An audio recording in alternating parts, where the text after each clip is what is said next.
talk about BBC's language and selective coverage and how it benefits the occupier.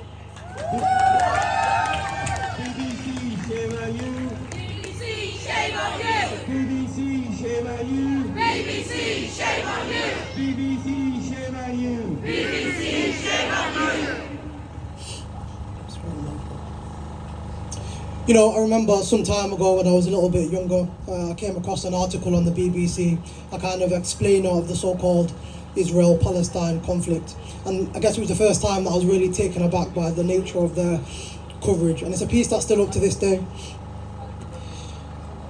And one of the things that kind of hit me was the statement that the day after the entity that calls itself Israel declared statehood, 5 Arab countries attacked. What they never bothered to inform me was that by the time that a single Arab regular army stepped foot in Palestine, nearly half of the 500 villages that existed in Palestine had already been destroyed. Up to 300,000 Palestinians were already expelled from their homes by the barrel of the gun, forcibly expelled, which made up almost a third, more than a third, of the ethnically cleansed population. And they certainly never bothered to inform me that the concept of transfer, which is a euphemism for ethnic cleansing, had always been a key plank of Zionist thought to clear Palestine of the natives to make way for the settler. If crucial context like this can be missed, what hope do we have of contextualizing the historic forces that brought us to October the 7th? The fact that the Nakba never really ended. In the first quarter of this year alone, we saw an 80% increase in the number of Palestinians that had been first forcibly displaced from their homes in the West Bank.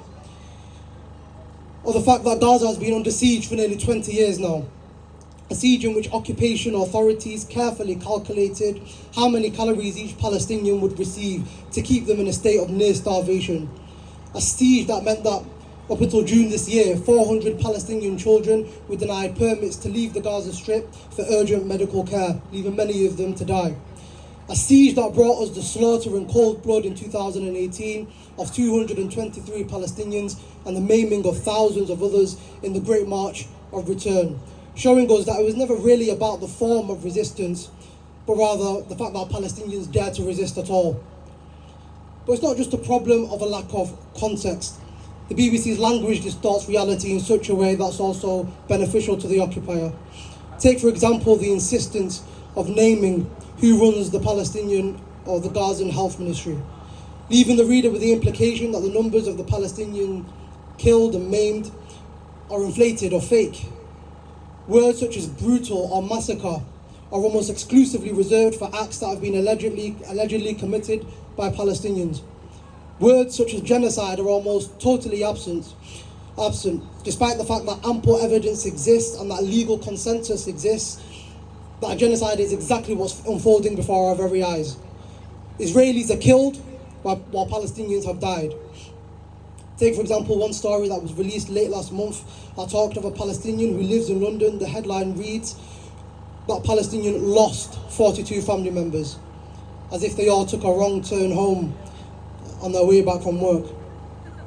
And when Palestinian hostages were being released from the occupation's dungeons last month, the BBC referred to some of the younger amongst them as teenage males, rather than a much more obvious word, children. And it's not just about language. Take a look at what stories are covered and what stories aren't.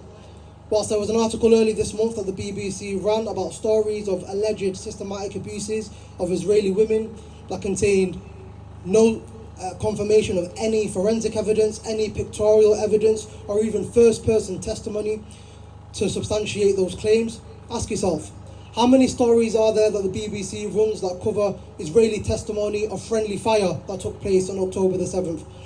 Take, for example, the occupation soldier Nof Erez, who testifies that there was a mass Hannibal on that day, referring to the military doctrine whereby the occupation army kills their own people in order to prevent them from being taken prisoner.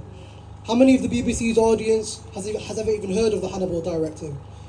How many stories do the BBC run that cover the fact that there is ample evidence that the occupation army deliberately targets civilian infrastructure in Gaza to force the population to either call for surrender, to flee, or both, in line with their well-known Dahya doctrine?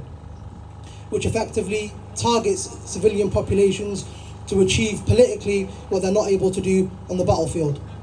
How many of the BBC's audience has ever heard of the Dahiyya doctrine? How many stories are there in the BBC covering the systematic destruction of Gaza's entire medical infrastructure and the most bogus, if not non-existent, pretext? How many stories are there in the BBC that cover the systematic targeting of Palestinian journalists, their own colleagues? Nearly 100 have been murdered so far in just 2 months.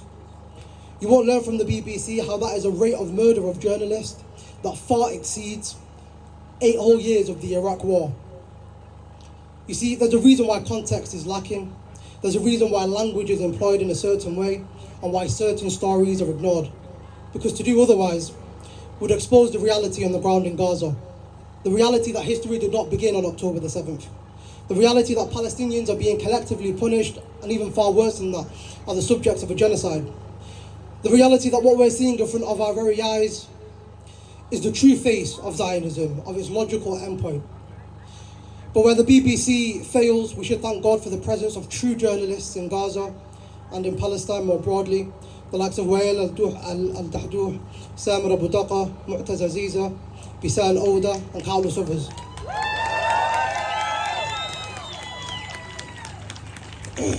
Because the reality is, if we had to rely on the BBC, the word truth would have long ago lost all meaning. Thank you very much. BBC, shame on you. BBC, shame on you.